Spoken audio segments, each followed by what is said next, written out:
I need an honest guy that will care for me. Whenever I find an honest guy that will care for me, whenever he's loyal and respectful and gentle. I feel so defeated right now. I've been trying to meet someone, just anybody worth my time for years. And dating apps are so awful. I don't need to explain to you how awful the dating apps are. So I've been trying to meet people in public, and they're still trash when I do randomly meet people in public. The loneliness and feeling lonely, it's so fucking debilitating, overwhelming, and it just takes up every part of me. We all know by now that being over 50 and being single and trying to find someone compatible as a companion is like finding a needle in a haystack. There's a million of us out there that are all in the same boat, and yet we're alone. And I can't wrap my head around it, and I don't want to be alone, and there's so many of you that don't want to be alone. Sometimes all I fucking want is a hug. A physical hug. And the fact that there's no one around to give me one. That loneliness just really digs deep. I've told myself over the years that I'm okay with my own company. I'm lying to myself because sometimes I fucking hate my own company. I really do. The loneliness, truth be told, is overwhelming. The times, good and bad, that I want to share with someone, and I've got nobody to share it with in real life. I have a job that I talk to multiple people a day, and I'm still not meeting quality people. I'm not meeting people that ask me out. I'm not meeting people that I would want to ask out, and I'm not meeting people that want a relationship. That's the key to all this also, that want a relationship. I meet plenty of men that don't want anything to do with our relationship, but that's not what I want. And so, yeah, I hit my... So I made the decision to start dating again. Are people actually being asked on dates? Because I feel like there's lots of pen pals, but no, invites? Is that the way to put it? So help me out here. Are people actually going on dates or being asked out? What's going on? There are days where I'm just like, I would really like to start that journey now. I would really like to start that journey with somebody.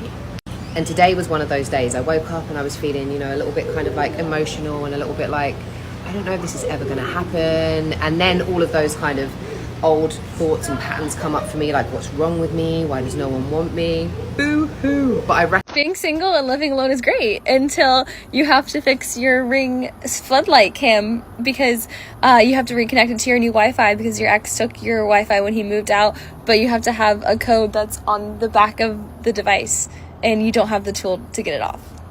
I wanted to get a cute new bathing suit, but then I realized that I'm single and I'm never gonna not be single ever again, so what is even the point?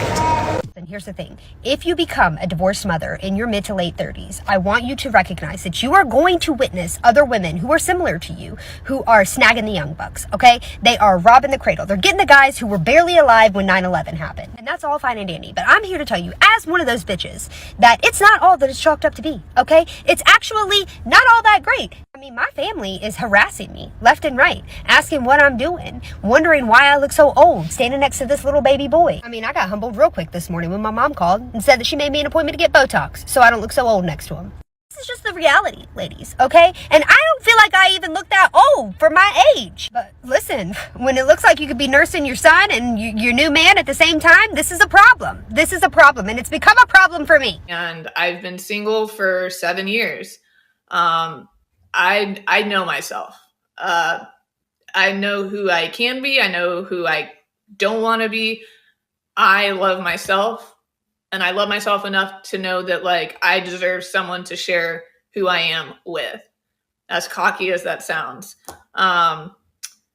I know it's not everyone's dream to fall in love and have kids or whatever, but that is one of my dreams. And after, about 6-7 years, you start to say, this is fun and all, but like, I'm kind of over it. And I would rather not make it to year 8 like this. So yeah, I just want someone to sit on the couch and watch Love Island with me and buy me a Christmas gift or a Valentine's Day gift. It's been 7 years. I haven't had anyone do anything for me like that. And it's single. And something that I quickly had to learn while dating at my 30s is that 30 or plus year old men would much rather date women that are on their early 20s than women that are 30 or plus years old. And I think the reason for that is because when you turn 30, you hit this wall where you don't take the same shit that you used to take while you were in your 20s. For example, when I was at my 20s, a guy would say, yeah, I just need time. I cannot be in a serious relationship with you right now. And I would go for it and I would entertain this man. If a man comes today and says, hey, I'm not ready for a serious relationship, it's like, babe, you're 30. The hairline is going back. Like, what else do you need time for? So I quickly had to realize that I'm probably gonna be spending a lot of time single, and I have to be okay with it because I cannot go back to my 20s. I also don't want to. I love being 30 and the maturity and consciousness that I have now.